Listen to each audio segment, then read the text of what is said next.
Sa mundo naman ng football, bigo ang Philippine Men's National Football Team na makaabante sa semifinals ng 2024 ASEAN Championship matapos matalo sa kamay ng Thailand. Ang mga detalye tinutukan ni Matchpoint Mili Borja.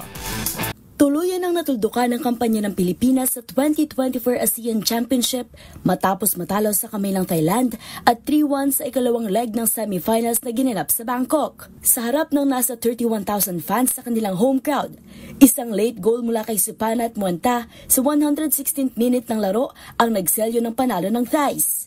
Maituturing na heartbreaking loss ito para sa Philippine Men's National Football Team dahil matapos ang 2-0 advantage ng Thailand sa 54 minutes ng laro, nagpakita ng matinding puso ang team sa pamamagitan ni Bjorn Christensen. Isang right-footed missile from outside the box ang pinakawalan ng 31-year-old midfielder para malampasan si Patiw at kamay ng Thailand at makuha ang goal. Ngunit ito na pala ang huling puntos para sa Nationals matapos isalba ni Muenta ang host team sa second half.